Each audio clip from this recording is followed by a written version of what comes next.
नमस्कार मित्रों, कैसे हैं आप सब। आप सबका अपने YouTube चैनल हिंदी ज्ञान दर्पण में बहुत बहुत स्वागत है। आज हम लोग एक विशेष टॉपिक पर अध्ययन करने वाले हैं जो कि परीक्षा के दृष्टिकोण से लेकर के खास करके कंपटीशन की परीक्षा की दृष्टिकोण से बहुत ही महत्वपूर्ण टॉपिक है, जिसका हम लोग आज अध्ययन करने वाले हैं। और वह बहुत ही इम्पोर्टेंट इसलिए है कि वह हिंदी व्याकरण का बेस है। अगर किसी चीज़ के बेस को हम नहीं जानते हैं तो फिर उसके ऊपरी पार्ट को जानने से कोई मतलब नहीं रह जाता है। तो सबसे पहले हम हिंदी व्याकरण में हम शुरू करते हैं वर्ण विचार। तो आज का हमारा जो टॉपिक है वो है वर्ण विचार। तो आज हम लोग जो अध्ययन करेंगे, पहले हम वर्ण के विषय में जानने की कोशिश करेंगे कि आखिर वर्ण होता क्या है, वर्ण किस चिड़िया का नाम है। तो है कि हिंदी वर्णमाला में वर्णों की जो संख्या निर्धारित है वो 52 निर्धारित की गई है। और इसकी जो परिभाषा है कि भाषा की सबसे छोटी इकाई को वर्ण कहा जाता है। लेकिन अगर हम इसकी परिभाषा देखें तो इसकी परिभाषा यह है कि मुख गुहा से निकलने वाली लघुत्तम ध्वनि के प्रतीक चिन्ह के रूप में निर्धारित चिन्ह को वर्ण कहा जाता है। हमारे मुख से जो ध्वनि निकलती है, जो आवाज निकलती है, तो उसका जो एक सिंबल होता है, उसका जो चिन्ह होता है, उसी को हम वर्ण कहते हैं।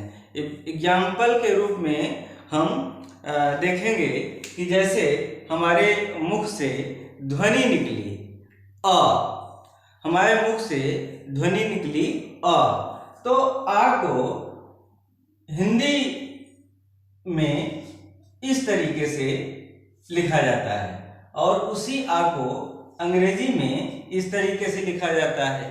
माना कि उसको उर्दू में इस तरीके से लिख देते हैं। यह क्या है?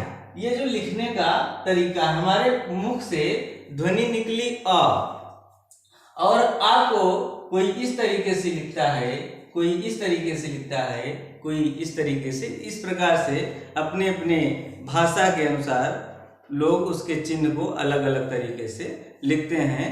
तो हिंदी भाषा की जो सबसे छोटी इकाई होती है, जो सबसे लघुत्तम इकाई होती है, उसको वर्ण कहा जाता है।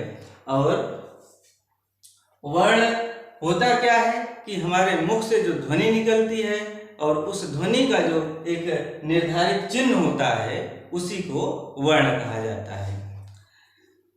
हिंदी वर्णमाला में वर्णों की संख्या 52 है। हिंदी वर्णमाला में वर्णों की संख्या कितनी है? 52 है। तो बात आती है वर्णमाला की।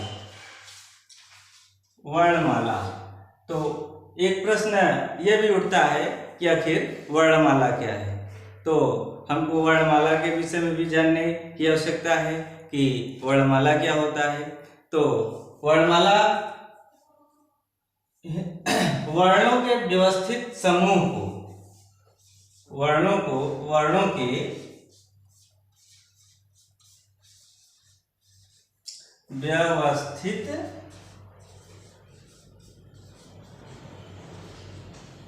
समूह को वर्णमाला कहते हैं।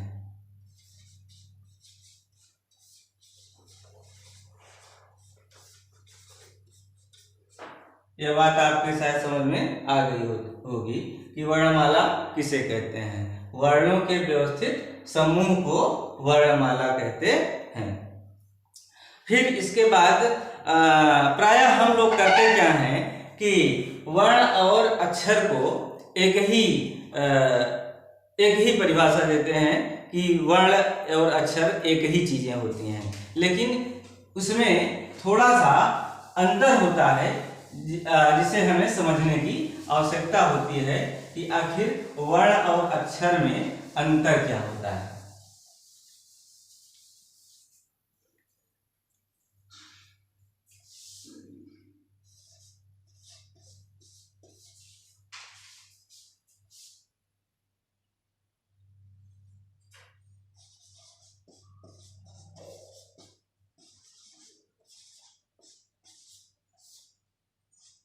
अक्षर में अंतर।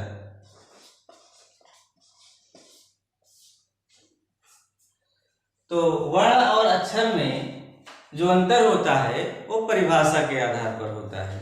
तो वर्ण की परिभाषा तो हमने आपको बता दिया कि मुख गुहा से जो ध्वनि निकलती है, जो सबसे छोटी जो सबसे लघुत्तम ध्वनि होती है, उसका जो सिंबल होता है, उसका जो प्रतीक होता है, जो चिन्ह होता है, उसको हम वर्ण कहते हैं। लेकिन प्रायः लोग अक्षर और वर्ण को एक ही चीज समझते हैं, जबकि ऐसा नहीं है। हम अक्षर की परिभाषा हम करते हैं। तो अक्षर क्या होता है? अक्षर को समझने के लिए हम इसका थोड़ा से संधि विच्छेद कर देंगे। अ प्लस क्षर। अब आप देखेंगे कि आ क्या है? आ उपसर्ग है। आ उपसर्ग है और ये क्षर जो है ये मूल शब्द है। आ उपसर्ग का प्रयोग नहीं के अर्थ में प्रयुक्त होता है। आ उपसर्ग जो है वो नहीं के अर्थ में प्रयुक्त होता है और क्षर का मतलब होता है नष्ट। तो आ का मतलब होता है नहीं और क्षर का मतलब होता है नष्ट। तो इसका मतलब यह हुआ कि जो नष्ट ना हो, जो नष्ट ना हो वही अक्षर है। तो अक्षर की जो एक परिभाषा बनी, यह बनी कि अक्षर भाषा की वह छोटी से छोटी इकाई है जिसके और भी टुकड़े नहीं हो सकते हैं। अक्षर की परिभाषा क्या बनी कि अक्षर भाषा की वह सबसे छोटी से छोटी इकाई है जिसके और भी टुकड़े नहीं हो सकते हैं, अर्थात जो नष्ट ना हो वही अक्षर है। तो इस प्रकार से हम अक्षर को समझ गए। अब हमको समझना है कि जो ये वर्ण हैं और वर्णों में जो क्या भेद होता है, हमको यह समझना है। तो हिंदी वर्णमाला में जो वर्णों की संख्या है वो है 52। हिंदी वर्णमाला में वर्णों की संख्या कितनी है? 52 वर्णों की संख्या है। तो हम देखते हैं कि क्या इन वर्णों में क्या अंतर है और इसमें क्या भेद है।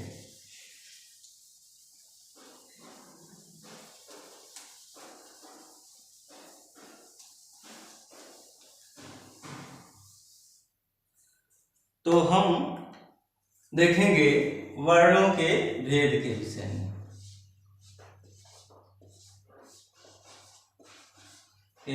भेद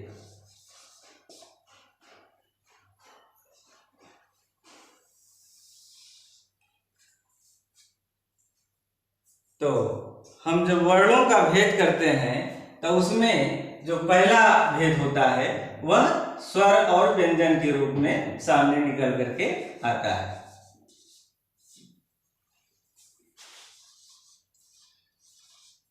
स्वर और व्यंजन। तो जो हमारे जो 52 वर्ण हैं हिंदी वर्णमाला में, उनको हम देखते हैं कि वो 2 रूपों में विभाजित किए गए हैं, स्वर और व्यंजन के रूप में। तो हिंदी वर्णमाला में जो स्वरों की संख्या निर्धारित की गई है वो है 11। 11 स्वर है हमारे। 11 स्वर में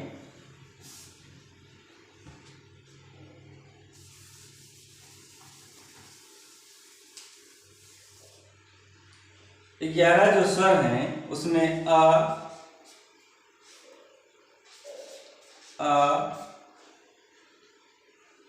छोटी ई, बड़ी ई, छोटा ऊ, बड़ा ऊ, बड़ा ऊ, री, ए, आई, ओ, आओ,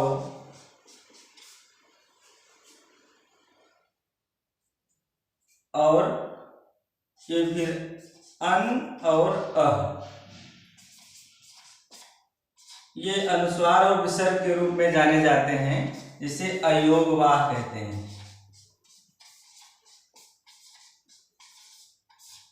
अन और अ ये जो दो वर्ण हैं हिंदी वर्णमाला में, ये अनुस्वार और विसर्ग के रूप में जाने जाते हैं और इसे अयोगवाह भी कहा जाता है। ये छोटा बड़ा छोटी बड़ी छोटा ऊ बड़ा ऊ, री ए ऐ ओ औ, ये इस प्रकार से 11 वर्ण हैं, 11 जो ध्वनियां हैं, यह स्वर के रूप में हिंदी वर्णमाला में यह जानी जाती हैं। अगर हम इसके भेद पर आते हैं, हम स्वरों के भेद पर आते हैं, तो हमको यह मिलता है कि स्वर 3 प्रकार के होते हैं। स्वर के भेद तो हम पाते हैं कि स्वर जो होते हैं वो 3 प्रकार के होते हैं। पहला होता है ह्रस्व, ह्रस्व। दूसरा होता है दीर्घ, और तीसरा होता है प्लुत। इस प्रकार से स्वर 3 प्रकार के होते हैं, ह्रस्व, दीर्घ और प्लुत। अब इसमें हम देखते हैं कि ये ह्रस्व क्यों है, दीर्घ क्यों है और प्लुत क्यों है, और इसमें क्या अंतर है, इस बात को हमको समझना है। तो हम देखिए इसमें छोटा आ, छोटी ई, छोटा ऊ,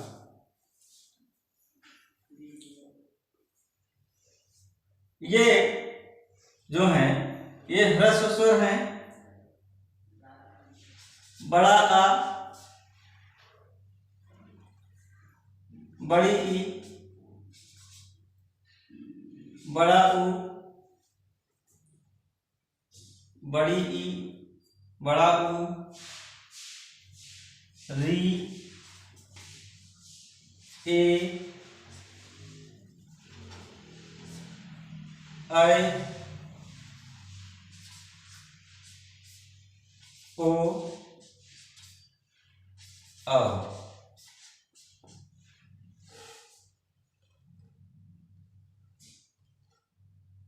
कितने हो गए?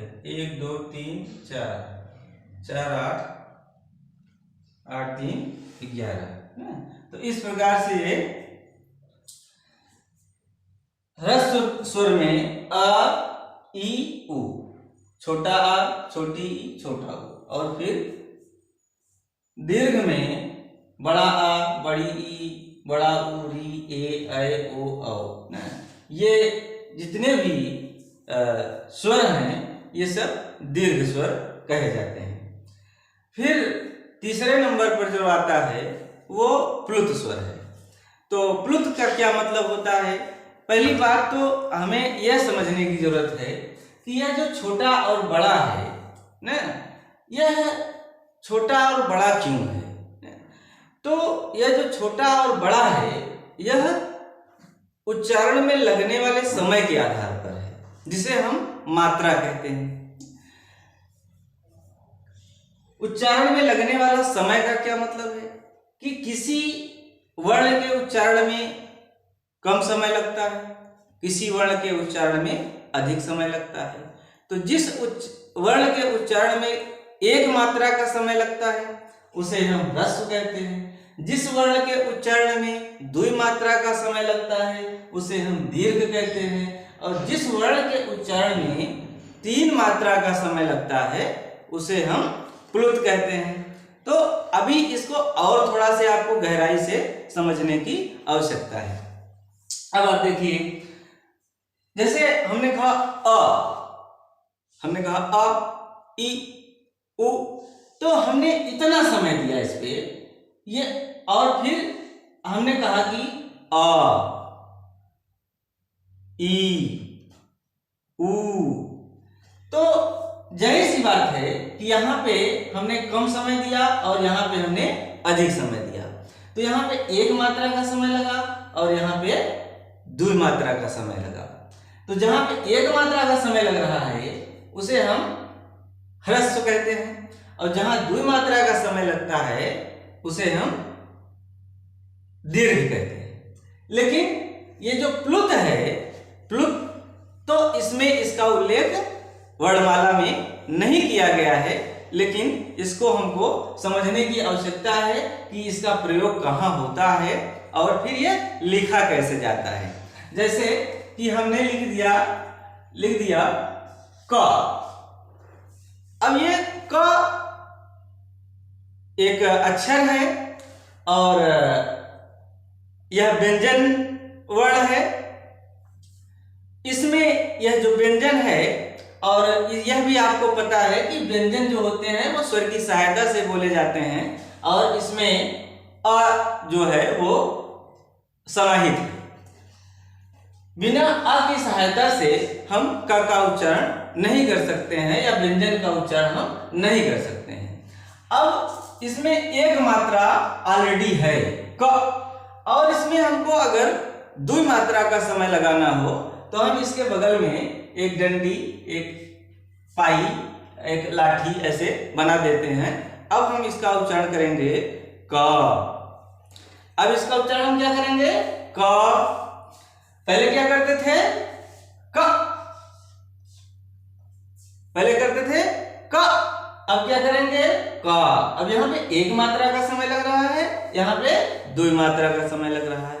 अगर हम मात्रा और थोड़ा से बढ़ाते हैं, तीन मात्रा करते हैं, तो फिर आप क्या करेंगे, कैसे करेंगे, इसका प्रयोग कैसे होता है?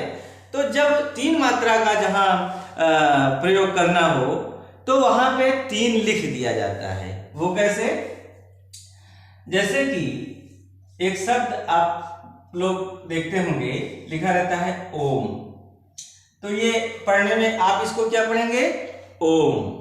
लेकिन जब कोई ध्यान में होता है तो वह जब ईश्वर की आराधना करता है तो ओम का उच्चारण करता है और थोड़ा से लंबे समय तक ध्वनि निकालता है, ओम, इस तरीके की ध्वनि निकालता है। तो फिर अब इसको लिखा कैसे जाएगा? तो जहां पे तीन मात्रा का समय लगे वहां पे ऑलरेडी तीन लिख दिया जाता है। ये अब ये हो गया ओम। इस तरीके से आप इसको पढ़ सकते हैं।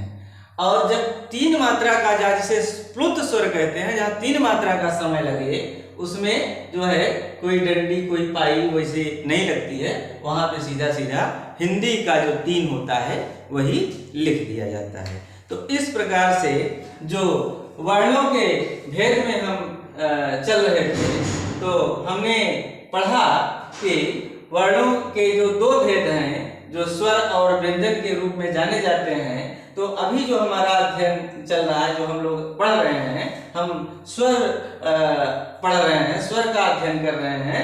तो हमने पढ़ा कि स्वर की जो संख्या है हिंदी वर्णमाला में वह 11 है, और 11 में ये 3 ह्रस्व स्वर हैं और ये 6 जो है 8 जो है ये दीर्घ स्वर हैं।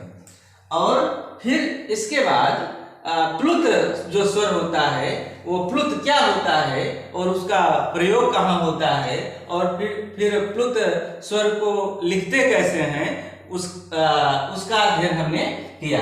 और हमने साथ ही साथ यह भी अध्ययन किया कि ह्रस्व क्या होता है, दीर्घ क्या होता है, यानी कि वर्णों के उच्चारण में लगने वाले समय को ही मात्रा कहते हैं, और वही मात्रा के आधार पर ही हम ह्रस्व और दीर्घ को निर्धारित करते हैं कि कौन सा वर्ण ह्रस्व होगा, कौन सा दीर्घ होगा और कौन सा प्लुत होगा। प्रायः मात्रा तो समझ ही लेना है कि आखिर मात्रा किसे कहते हैं। तो मात्रा की परिभाषा हम मात्रा लगाते हैं ना, कहते हैं कि मात्रा लगा देते हैं। मात्रा क्या होता है? मात्रा का मतलब होता है कि यहाँ मात्रा का मतलब होता है कि किसी चीज के द्रव्यमान से भी होता है कि कितना मात्रा में, कितनी क्वांटिटी में कोई चीज देना है, तो वह भी मात्रा होता है। लेकिन यहाँ पे अगर हम हिंदी वर्णमाला में हिंदी व्याकरण में उसकी बात करते हैं तो मात्रा का क्या मतलब होता है कि वर्णों के उच्चारण में लगने वाले समय को मात्रा कहते हैं। यह बात आपको समझ लेनी चाहिए। हम लिख भी देते हैं, वर्णों के उच्चारण में लगने वाले समय को मात्रा कहते हैं। मात्रा कहते हैं। इस प्रकार वर्णों के उच्चारण में लगने वाले समय को मात्रा कहते हैं। अब इसके बाद हमको जो पढ़ना है यह कि स्वर के विषय में आप जान गए कि स्वर कितने स्वरों की संख्या कितनी होती है और स्वरों के किस प्रकार से ये भेद होते हैं और इसमें अंतर क्या होता है। अब हम जो अध्ययन करेंगे वह करेंगे व्यंजन पर। अब हम व्यंजन पर अध्ययन करेंगे कि व्यंजन कितने प्रकार के होते हैं और उन्हें हम किस रूप में जानते हैं।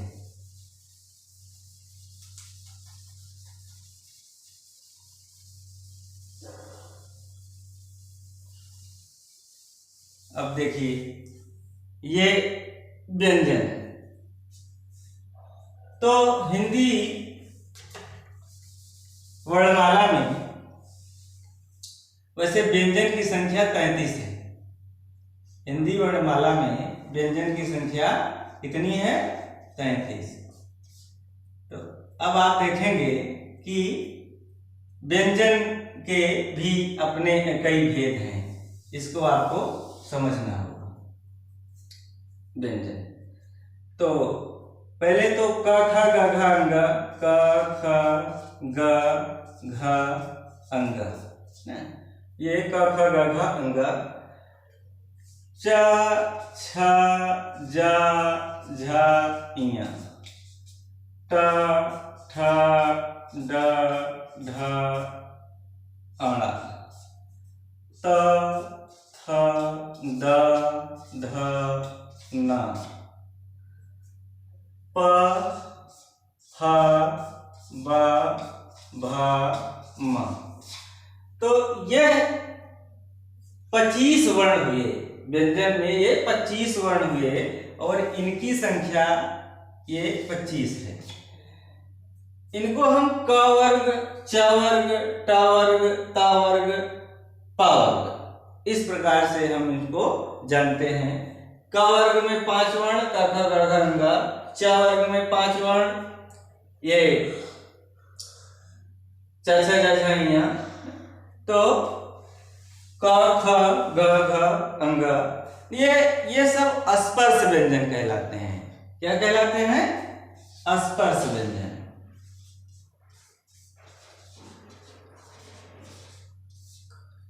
ये सब स्पर्श व्यंजन कहलाते हैं। उसके बाद फिर आता है दूसरे नंबर पर या, र, ला, व। ये 4 व्यंजन ये जो है अंतस्थ व्यंजन कहलाते हैं। अंतस्थ व्यंजन, या, ला, व ये अंतस्थ व्यंजन कहलाते हैं। इसके बाद है स, ख, स। अब देखिए ये तीनों वैसे स, ये तीनों स हैं और इसको ऊष्म व्यंजन कहते हैं। इसको क्या कहते हैं? ऊष्म व्यंजन। इसको ऊष्म व्यंजन कहते हैं। और हिंदी व्याकरण में इसका जो वैज्ञानिक अंतर है वह उच्चारण के आधार पर है उच्चारण स्थान के आधार पर इसका जो अंतर है, ये तालव्य है, ये मूर्धन्य है और ये दंती है। ये तलवे से उच्चरित होता है, ये मूर्धा से उच्चरित होता है, और ये सा जो है सादा सा जिसे कहते हैं, ये दांत से उच्चरित होता है। तो वर्णों के उच्चारण स्थान के आधार पर इसका जो वैज्ञानिक अंतर है वह एक तालव्य है जिसे सीटी वाला सा कहते हैं, और ये तालव्य है, और जो ये स है जिसे पेट फार खा भी कहते हैं, ये मूर्धा से उच्चरित होता है, इसलिए मूर्धन्य सा है, और ये सादा सा है, और ये इसके उच्चारण में जीभ दांत को टच करती है, इसलिए यह दंती सा कहलाता है और इसे ऊष्म व्यंजन कहा जाता है। इसकी हिंदी वर्णमाला में इसकी संख्या ये 3 है। इसके बाद फिर आता है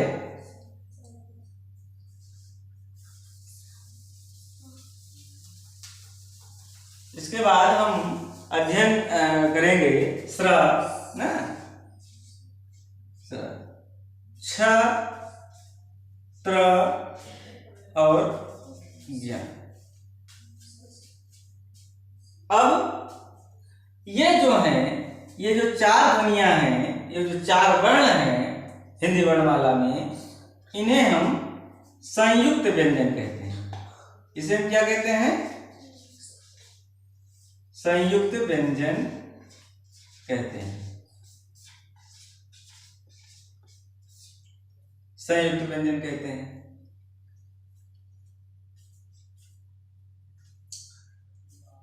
और अब देखिए, ये संयुक्त व्यंजन हो गया। इसके बाद अब क्या आपका बचा है, जो है जो हिंदी वर्णमाला में जो व्यंजनों की संख्या निर्धारित है 52, उसमें ड़ा और इसलिए ढ़, ये 2 ध्वनियां हैं जिसे उच्छिष्ट व्यंजन कहते हैं। उच्छिष्ट व्यंजन।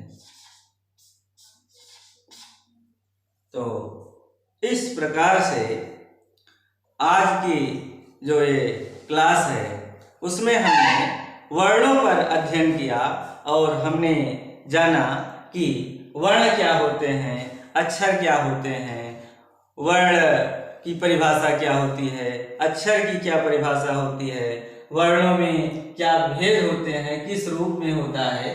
तो इस पे हमने अध्ययन किया।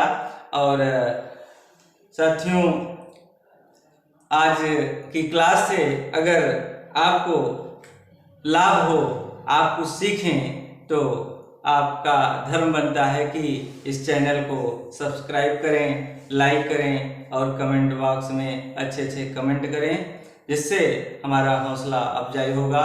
हम और अच्छी से अच्छी बेहतरीन चीज़ें, बेहतरीन टॉपिक आप लोगों के सामने लाएंगे और अपने द्वारा जो भी हो सकता है आपके ज्ञान में वृद्धि करने का प्रयास करेंगे।